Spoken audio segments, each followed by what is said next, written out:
Hello friends, welcome back to our channel. ఈ రోజు complaint వచ్చేసి చాలా మెమొరబుల్ డే అనిపించింది నాకు. ఎందుకంటే స్మాల్ ఒక మెమొరబుల్ డేగా ఫీల్ అవ్వచ్చు. ఈరోజు వెహికల్ తీసుకొని అయితే నేను స్టార్ట్ అయ్యాను. మురళీమోహన్ గారి పిఏ త్రూ మనకైతే రిఫర్ వచ్చింది. మురళీమోహన్ గారి పిఏది మనము టీవీ అయితే రిపేర్ చేసాం. మురళీమోహన్ గారి PA refer through KS Reddy film production వాళ్ళు అయితే మనకి కాంటాక్ట్ అవ్వడం జరిగింది. 5 టీవీస్ ఉన్నాయి రిపేర్ పర్పస్ అని చెప్పేసి కాంటాక్ట్ చేస్తే మనమైతే వాళ్ళ స్టూడియోకి అయితే రీచ్ అయ్యాం. ఇక్కడ ఒనిడా టీవీ టోటల్ స్క్రీన్ మీద అనేది బ్లర్గా అనేది కనిపిస్తుందని చెప్పేసి కంప్లైంట్ అయితే బుక్ చేయడం జరిగింది. 55 ఇంచెస్. సో కస్టమర్ ఇంటికి అయితే కస్టమర్ స్టూడియోకి అయితే మనం విజిట్ చేసిన తర్వాత టోటల్ అనేది చెక్ చేసాం. అక్కడ మీకు స్టూడియో ఇంటర్నల్ ఎలా ఉంటుందో గురించి చూపిస్తాను. వాళ్ళ స్టూడియో అయితే మీరు ఇక్కడ చూడొచ్చు. మిక్సింగ్ యూనిట్ది. మిక్సింగ్ యూనిట్ టోటల్ ఫిల్మ్కి సంబంధించిన ఎడిటింగ్ ఏదైతే ఉంటుందో టోటల్ ఎడిటింగ్ అనేది ఇక్కడ జరుగుతూ ఉంటుందని చెప్పేసి సార్ అయితే టోటల్ ఎక్స్ప్లెనేషన్ చేశారు.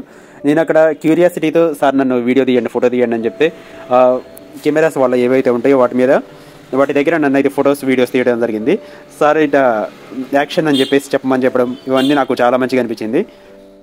సో వాళ్ళ స్టూడియో ఎలా ఉంటుంది, మిక్సింగ్ యూనిట్, డిఐ రూమ్ అని చెప్పేసి ఇక్కడ అయితే మెన్షన్ చేశారు. డిఐ రూమ్ అంటే మనకి టోటల్ అయితే మనకి తెలియదు. సో సార్ అయితే చెప్పారు కానీ నాకు అర్థం కాలేదు అది. సో దీనిలో వచ్చేసి డిఐ రూమ్ అని చెప్పేసి చూపించడం జరిగింది. టోటల్ మిక్సింగ్ యూనిట్, టోటల్ ఫిల్మ్కి సంబంధించిన ఎడిటింగ్ అన్ని టోటల్ ఇక్కడ జరుగుతాయని చెప్పేసి సార్ చెప్పడం జరిగింది. పెద్ద పెద్ద హీరోస్ కూడా ఇక్కడికి వస్తారని చెప్పేసి ఎడిటింగ్ పర్పస్ చెప్పారు. సో ఇక్కడ వచ్చేసి ఎడిటింగ్ రూమ్ అయితే మీరు చూడొచ్చు. సో ఇది మనకి రిఫర్ త్రూ అయితే మనకి రావడం జరిగింది. ఇలాంటి ఫిల్మ్ ఇండస్ట్రీ అవ్వచ్చు. ఇక్కడ ఒక మీకు పర్సన్ కూడా మీకు చూపిస్తాను. ఈ పర్సన్ అయితే మీరు గుర్తుపెడితే అయితే కామెంట్ సెక్షన్లో మీరు అయితే చెప్పొచ్చు. ఈ సార్తో నేను చాలా విషయాలు అయితే మాట్లాడడం జరిగింది.